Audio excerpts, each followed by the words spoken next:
నా ప్రభువును రక్షకుడైన యేసు క్రీస్తు అతి శ్రేష్టమైన నామాన్ని బట్టి ఈ ఉదయకాల హోసన్న దైవ సందేశాలు అనే కార్యక్రమం వింటున్న దేవుని బిడ్డలని మీకు శుభం కలుగునగాక. అందరికీ వందనాలు. ఈ శుభవేళ దేవుని పవిత్రమైన వాక్కు ద్వారా మనం దీవించబడినట్లు ఆయన వాక్యం దగ్గరికి వెళదాం. ఆయన తన వాక్కును మనకు బోధించి జయము క్షేమము కలుగ చేయగలిగిన వాడు. ఇక్కడ ఒక రాజును గురించి ప్రస్తావిస్తూ పరిశుద్ధ గ్రంథంలో రాయబడిన చరిత్ర మీ జ్ఞాపకం చేస్తాను. అతడట వెళ్ళిన చోటల్లా జయమే కలుగుతూ వచ్చినట్టు యెహోవా అతనికి తోడై ఉండెను అని రాయబడింది. మనం చాలాసార్లు ప్రయాణాలు చేస్తాం, చాలా స్థలాలకు వెళతాం, కానీ వెళ్ళిన చోటల్లో మనకు అనుకూలంగా ఉంటుందా? వెళ్ళిన చోటల్లా జయం సాధించగలుగుతున్నామా?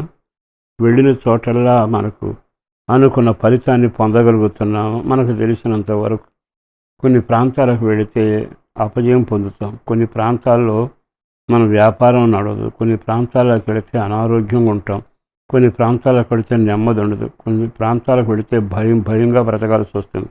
కానీ ఇక్కడున్న రాజట వెళ్ళిన చోటల్లా, ఎందుకో ఈ మాట మీతో చెప్పడానికి ఒక సేవకుడిగా నేను ఇష్టపడుతూ ఉన్నాను. కారణం ఏమిటంటే అతడును మన వంటి వాడే, మనలాగానే అన్ని కార్యక్రమాలు చేశాడు. కానీ అతనిలో ఉన్న ప్రత్యేకత ఏమిటి, అతడిలో ఉన్న గొప్పతనం ఏమిటో మనం గమనించగలగాలి. అతను నడిచిన మార్గంలో మనం నడవగలిగితే వెళ్ళిన ప్రతి చోట నీకు జయమే కలుగుతుందిగా.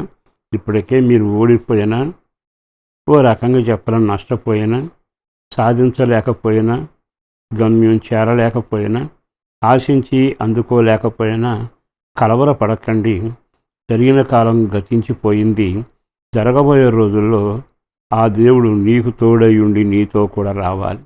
ఈ మాట విన్నాక నీకు ఆశ, నాకు ఆశ కలుగుతూనే ఉందిగా.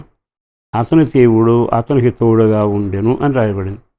మరి దేవుడు మనకు తోడుగా ఉండగలగాలి అంటే మీరు నేను ఎవరం అంటే నరమాత్రుడం, నీతి లేని వ్యక్తులం, ఓ రకంగా పాపపు ఇష్టమైన జీవితాన్ని జీవించిన వారం, మంచి చేయాలని తపన పడుతుంటాం, మంచిని చేయలేక సన్నగిలుతూ ఉంటాం. కానీ ఇతడు ఎలా చేయగలిగాడు అంటే దేవుడు అతనికి తోడై ఉండినట్లుగా. దేవుడు పరిశుద్ధుడు గనక ఇతడును పరిశుద్ధంగా జీవించడానికి ఇష్టపడ్డాడు. పరిశుద్ధత మన క్రియల వలన కలగదు గనక యేసుదేవుని రక్తంలోనే పవిత్రత, పరిశుద్ధత మొదలవుతుంది. ఆ విధంగా అతడు పరిశుద్ధపరచబడ్డాడు.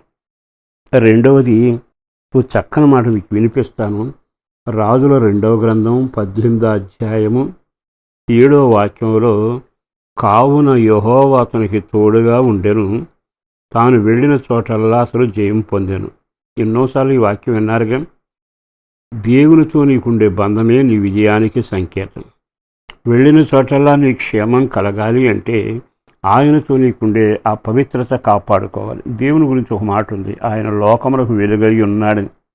వెలుగైన దేవుడు నీతో వస్తే, బైబిల్లో ఉంది, వాక్యమే దీపం, మన త్రోవకు వెలుగై ఉంటుందన్నాడు కదా. ఆయన వెలుగై ఉన్నంతకాలం నీ జీవితంలో తప్పటడుగులు పడవు, దొర్లిపోవడం ఉండదు. ఆయన ఎవరో తెలుసా? పరాక్రమశాలి. ఆయన పరాక్రమశాలి అయితే ఆయన వెనక నీతో ఆయన నడిస్తే ప్రతి చోట నీకు జయమే కలుగుతుందిగా. అతడు ఏం చేశాడో ఒక మాట చదువుతాను. అదే అధ్యాయంలో, తన పితరుడైన దావీదు చేసినట్లు అతడు యెహోవా దృష్టికి సంపూర్ణముగా నీతిని అనుసరించెను.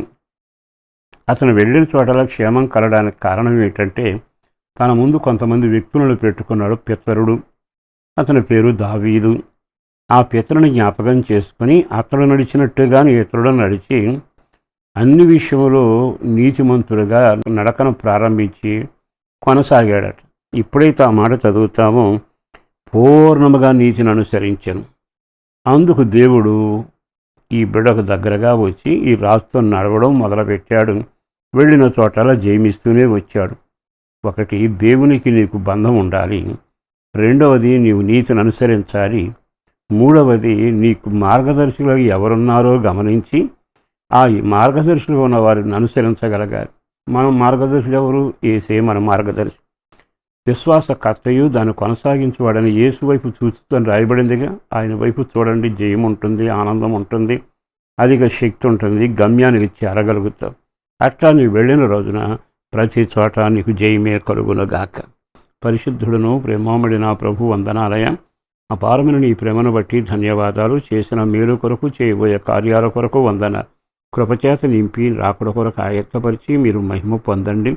కుటుంబాన్ని, బిడ్డలను, భవిష్యత్తు, ఆత్మీయ జీవితం, ఆరోగ్యకరం, ఆహారం, నీరు సమృద్ధిగాను, కుటుంబానికి క్షేమం, రక్షణ భాగ్యం కలగాలి. ప్రతివారు ప్రార్థనలో పెంచబడి రక్షణానందంతో వర్ధిల్లాలి. కష్టార్జితాన్ని దీవెనకరంగా మార్చండి. అనేకులకు వెలుగ్గాను దీవెనకరంగా చేసి మహిమ పొంది వారికి తోడుగా ఉండుమని యేసు పేరట వేడుతున్నాము తండ్రి. ఆమేన్.